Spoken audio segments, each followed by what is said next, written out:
Hello दोस्तों, हम लोग बहुत सारा चैप्टर को कंप्लीट कर लिए हैं है ना। ऑब्जेक्टिव आपको बता दें, ट्रिग्नोमेट्री भी पूरा मैथ का कंप्लीट हो गया है। ट्रिग्नोमेट्री विद से संबंधित क्वेश्चंस है ना, बहुत सारा क्वेश्चंस, और इसमें भी हिस्ट्री पूरा कंप्लीट कर दिया गया है।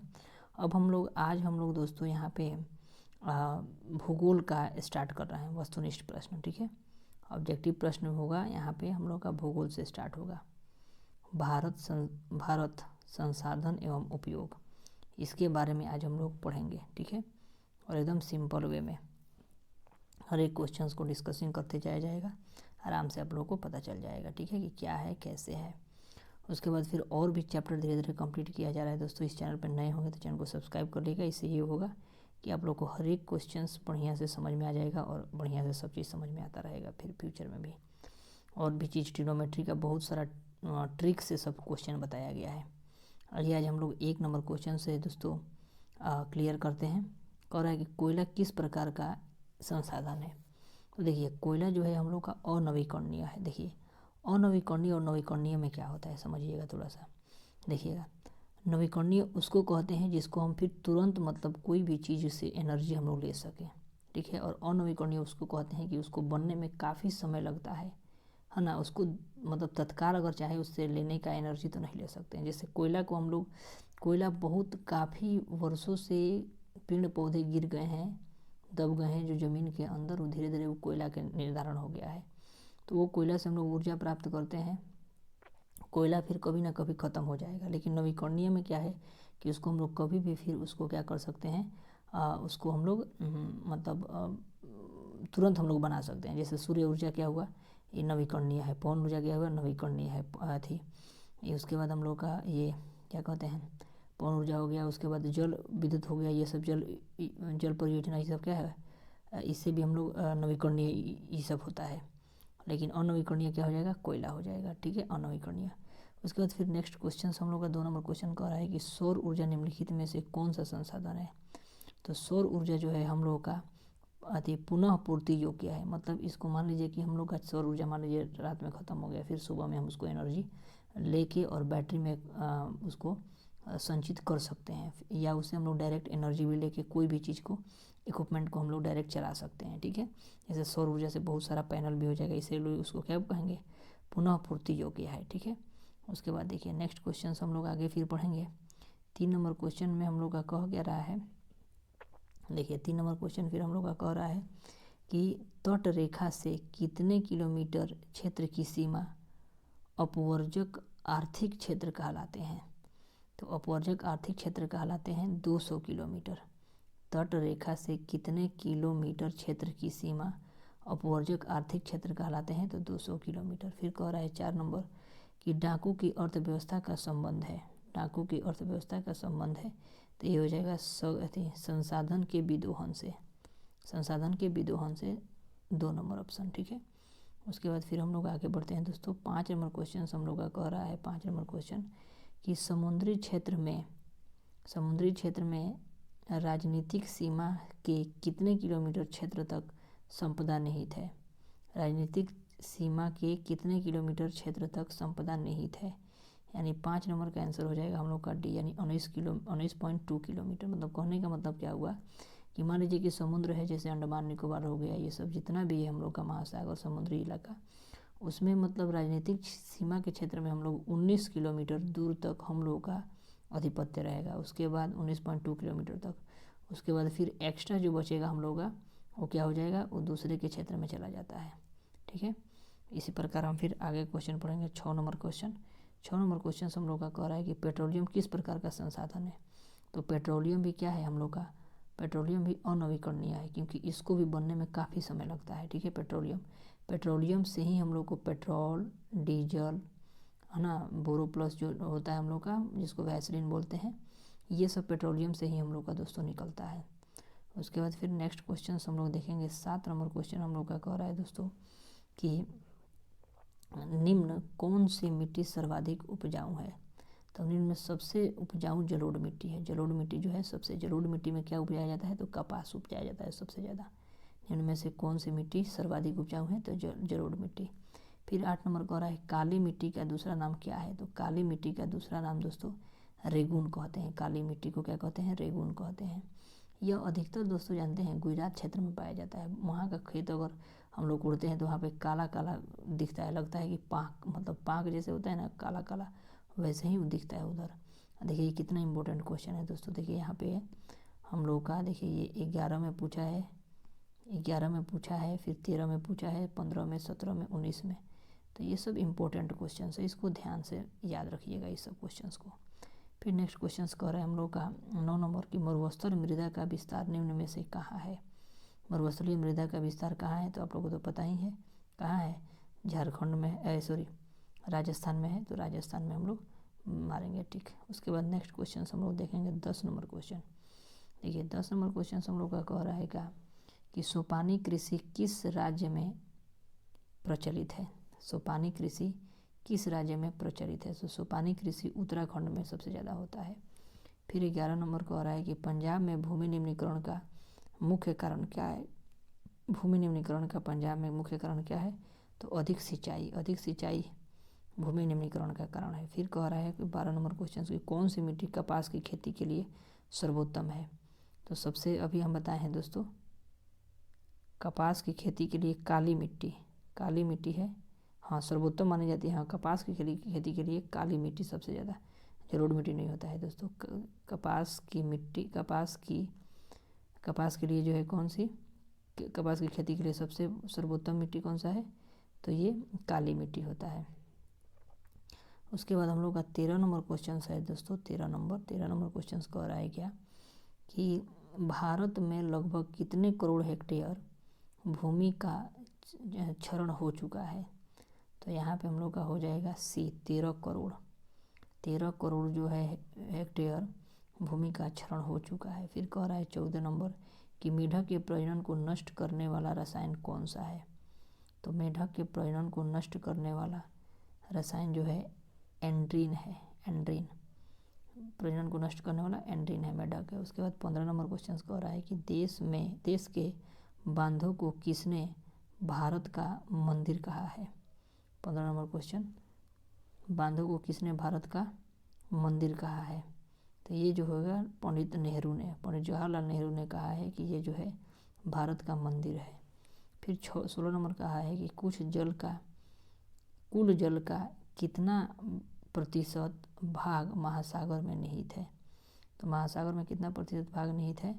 तो 95.5%। और वही कुछ जल जो बचता है जो हम लोग का मीठा जल के रूप में हम लोग रहता है, जिसको हम लोग पीते हैं, और ये तो खारा पानी होता है समुद्र जल का। उसके बाद देखिए 17 नंबर को आ रहा है कि बृहद क्षेत्र में जल की उपस्थिति के कारण ही पृथ्वी को कहते हैं, देखिए ज़्यादा क्षेत्र में हम लोग को जल उपस्थिति है, इसीलिए उसको क्या कहते हैं? नीला ग्रह कहते हैं। इसको क्या कहते हैं? नीला ग्रह, क्योंकि समुद्र का जल कैसा होता है? नीला की तरह दिखता है ना, इसलिए हम लोग उसको क्या बोलते हैं? नीला ग्रह कहते हैं। 18 नंबर क्वेश्चन कह रहा है दोस्तों कि भारत के अधिक जल दोहन से किस तत्व का संकेंद्रण बढ़ा है? संकेंद्रण बढ़ा है बिहार में। अति जल दोहन से किस तत्व का संकेंद्रण बढ़ा है? तो हो जाएगा हम लोग का 218 का आर्सेनिक। आर्सेनिक जो है उस तत्व का जो है संकेंद्रण बढ़ा है। फिर हम लोग नेक्स्ट क्वेश्चन देखेंगे दोस्तों 19 नंबर क्वेश्चन। देखिए 19 नंबर क्वेश्चन हम लोग का क्या कर रहा है दोस्तों कि प्राणी के शरीर में कितना प्रतिशत जल की मात्रा निहित होती है? तो जल की मात्रा निहित होती है हम लोग को 65%। देखिए कहीं कहीं देखिए दोस्तों, इसमें क्या होता है, कहीं कहीं डिफरेंट रहता है दोस्तों। कहीं कहीं हम लोग का 70% होता है, तो कहीं कहीं 60% होता है, कहीं कहीं 65% दे देता है, ठीक है। लेकिन हम लोग मैक्सिमम जो है 70% ही मानेंगे, ठीक है। इसमें क्वेश्चंस जो है हम लोग का थोड़ा सा दिया है, लेकिन इसमें हम लोग का 70% ही रहेगा, इसको हम लोग रेयर केस में मानेंगे, ठीक है। उसके बाद देखिए 20 नंबर क्वेश्चन कह रहा है कि विश्व की कितनी प्रतिशत जनसंख्या भारत में निवास करती है? तो विश्व की 16% जनसंख्या जो है भारत में केवल निवास करती है। उसके बाद फिर 21 नंबर क्वेश्चन हम लोग का कह रहा है दोस्तों कि निम्न में से कौन सा बिहार की प्रमुख नदी घाटी परियोजना है? तो बिहार की प्रमुख नदी घाटी परियोजना है सोन नदी घाटी, ठीक है। क्योंकि सोनपुर का मेला भी कहाँ लगता है? बिहार में, इसे याद कर लीजिएगा, ठीक है। सोनपुर का मेला कहाँ लगता है? तो बिहार में ही लगता है, तो यही सोनपुर सोन नदी घाटी हो जाएगा। फिर हम लोग का 22 नंबर क्वेश्चन कह रहा है दोस्तों कि भारत में 2001 में कितने प्रतिशत भौगोलिक क्षेत्र में वन का विस्तार था 2001 में। तो 2001 में जो है 19.27% जो है भौगोलिक क्षेत्र में वन का विस्तारण था। ठीक है, उसके बाद देखिए 23 नंबर क्वेश्चन दोस्तों। 23 नंबर क्वेश्चन हम लोग का कह रहा है कि वनस्पति रिपोर्ट के अनुसार भारत में वन का विस्तार है। वनस्पति रिपोर्ट के अनुसार भारत में वन का विस्तार है, तो ये जो होगा हम लोग का 20.60% भौगोलिक क्षेत्र में हो गया। ठीक है, उसके बाद हम लोग का 24 नंबर क्वेश्चन कह रहा है कि बिहार में कितने प्रतिशत भौगोलिक क्षेत्र में वन का फैलाव है। तो यहाँ पे हम लोग का हो जाएगा 7.1% जो है भौगोलिक क्षेत्र में वन का फैलाव है। 7.1% भौगोलिक क्षेत्र में वन का विस्तार है। दोस्तों हम देखिए इसको दो बार पढ़ रहे हैं, जिसकी वजह से होगा क्या, आप लोगों को सिंपल में आप लोग को आसानी से मतलब याद हो जाएगा। ठीक है, इसीलिए हम इसको बार बार मतलब 2 बार पढ़ के और आप लोगों को एकदम कंठस्थ याद कराने का प्रयास कर रहे हैं। ठीक है, ये चैनल पर इसीलिए ऐसा किया जा रहा है, आप लोग को आसानी से याद भी हो जाता होगा। ज़रूर कमेंट में लिखिएगा दोस्तों कि इससे क्या फ़ायदा आप लोग को हो रहा है। ठीक है, उसके बाद देखिए दोस्तों हम लोग 25 नंबर क्वेश्चन देखते हैं। हम लोग कह रहा है कि पूर्वोत्तर राज्य में 118 आदिवासी जिलों में देश के कुल क्षेत्र का कितना प्रतिशत वन है। तो ये जो हो जाएगा हम लोग का 60.11% जो है 188 आदिवासी जिलों में देश के कुल क्षेत्र का 60.11% जो है वन है। उसके बाद फिर कह रहा है कि 26 नंबर कि भारत के किस राज्य में वन का सबसे अधिक विस्तार है। तो भारत के किस में जो है वन का सबसे अधिक विस्तार है, तो मध्य प्रदेश में। मध्य प्रदेश में सबसे ज़्यादा वन का विस्तार है। उसके बाद फिर हम लोग देखेंगे 27 नंबर क्वेश्चन कह रहा है दोस्तों हम लोग का कि वन संरक्षण एवं प्रबंधन के दृष्टि से वनों को वर्गीकृत किया गया है। तो वनों को वर्गीकृत किया गया है 3 वर्गों में किया गया है। ठीक है, 3 वर्गों में वन संरक्षण और प्रबंधन के दृष्टि से वनों को वर्गीकृत किया गया है 3 वर्गों में। फिर उसके बाद 28 नंबर क्वेश्चन कह रहा है दोस्तों कि 1951 से 1980 तक लगभग कितने वर्ग किलोमीटर वन क्षेत्र कृषि भूमि में परिवर्तन हुआ है। तो इसका आंसर हो जाएगा हम लोग का 26,200 किलोमीटर पर वन क्षेत्र कृषि भूमि में मतलब विस्तार हो रहा है। मतलब कहने का मतलब कि देखिए दोस्तों वन क्षेत्र पहले था, मतलब वन था, मतलब वहाँ पे पेड़ पौधे काफ़ी थे। अब क्या किया जा रहा है कि उनको काट के और क्या किया जा रहा है, भूमि में कृषि भूमि में क्या किया जा रहा है, उसको तब्दील किया जा रहा है, मतलब बदला जा रहा है। ठीक है, तो यहाँ पे बी नंबर ऑप्शन हो जाएगा। फिर हम लोग का 29 नंबर क्वेश्चन हो जा रहा है दोस्तों हम लोग का कि FAO की वानिकी रिपोर्ट के अनुसार 1948 ईस्वी में विश्व में कितने हेक्टेयर भूमि वन का विस्तार था। तो इसका आंसर हो जाएगा हम लोग का बी नंबर 4 अरब हेक्टेयर। 4 अरब हेक्टेयर में हम लोग का क्या था दोस्तों कि विश्व में 4 हेक्टेयर भूमि वन का विस्तार था उस समय जब हम लोग का देश आज़ाद हुआ था 1947 में। उसके बाद 1 साल बाद जब जनगणना किया गया इसका गणना किया गया भूमि का, तो देखा गया कि 4 अरब हेक्टेयर तक हम लोग का क्या है वन का विस्तार है। उसके बाद 30 नंबर दोस्तों कह रहा है कि भारत का राष्ट्रीय पक्षी क्या है। तो राष्ट्रीय पक्षी क्या है, राष्ट्रीय पक्षी हम लोग का क्या हो जाएगा, मयूर हो जाएगा। ठीक है, और ये शांति का प्रतीक किसको माना जाता है, तो कबूतर को शांति का प्रतीक माना जाता है। उसके बाद दोस्तों हम लोग का नेक्स्ट क्वेश्चन हो गया हम लोग का 31 नंबर कि चरक का संबंध किस देश से है। तो चरक कहाँ के थे, तो चरक तो हम लोग का भारत के ही थे। चरक संहिता भी हुआ था। और ये 32 नंबर कह रहा है कि टैक्सोल का उपयोग होता है। तो टैक्सोल का उपयोग कहाँ होता है, तो टैक्सोल का उपयोग कैंसर के लिए होता है टैक्सोल।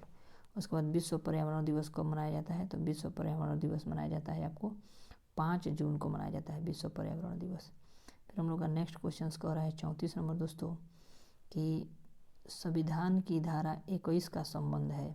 तो संविधान की धारा 21 का संबंध है वन जीवों तथा प्राकृतिक संसाधनों के संरक्षण से। वन जीवों तथा प्राकृतिक संरक्षण के संसाधनों से। उसके बाद नेक्स्ट क्वेश्चन हम लोग का कह रहा है 35 नंबर कि प्राकृतिक संसाधनों के संरक्षण हेतु 1968 ईस्वी में कौन सा कन्वेंशन हुआ था? तो ये जो है कन्वेंशन हुआ था हम लोगों का ए नंबर, अफ्रीकी कन्वेंशन हुआ था। 1968 में कौन सा कन्वेंशन हुआ था? प्राकृतिक संसाधन के संरक्षण हेतु, तो अफ्रीकी कन्वेंशन। उसके बाद फिर कह रहा है हम लोग का 36 नंबर क्वेश्चन कह रहा है दोस्तों, इनमें कौन सा ऐसा जीव है जो केवल भारत में ही पाया जाता है? तो केवल भारत में ही पाया जाता है वो है डॉल्फिन। डॉल्फिन के लिए ही गंगा को बहुत स्वच्छ रखने का प्रयास किया जा रहा है कि डॉल्फिन मरे नहीं, जो केवल भारत में ही पाई जाती है। उसके बाद फिर हम लोग का कह रहा है 37 नंबर, किस खनिज को उद्योग की जननी माना जाता है? किस खनिज को उद्योग की जननी माना जाता है? तो लोहा को, क्योंकि लोहा का आविष्कार शुरू में ही हुआ था। तो सबसे पहले तो हम लोग का तांबा का खोज हुआ था, लेकिन बाद में जब लोहा का आविष्कार हुआ तो बहुत क्रांति ला दिया था उस समय कृषि के क्षेत्र में या अदर सभी के क्षेत्र में धीरे धीरे। तो उसके बाद हम लोग का फिर 38 नंबर क्वेश्चन दोस्तों कह रहा है कि निम्न में से कौन सा लौह अयस्क का एक प्रकार है? तो लौह अयस्क का हेमेटाइट है, ठीक है।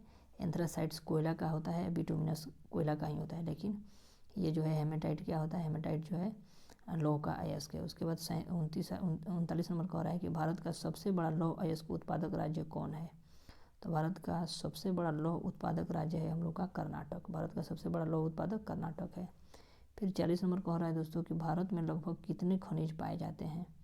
तो भारत में लगभग पाए जाते हैं 100 खनिज पाए जाते हैं। फिर 41 नंबर कह रहा है हम लोग का दोस्तों यहाँ पे कि इनमें कौन सा लौहयुक्त खनिज का उदाहरण है?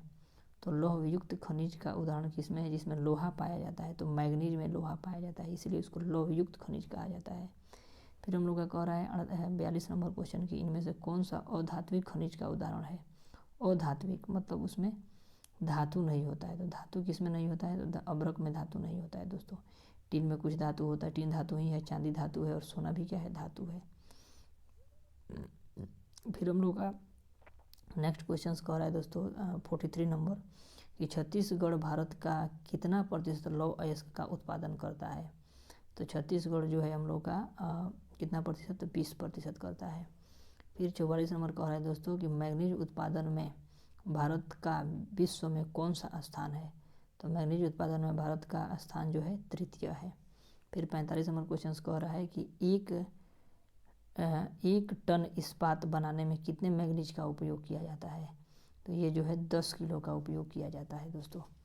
इस तरह दोस्तों हम लोग और भी ये चैप्टर जो है और बहुत लेंदी है, ठीक है, ये लेंदी है। और वीडियो भी देखिए दोस्तों लेंदी होते जा रहा है, 17 मिनट 18 मिनट का हो गया।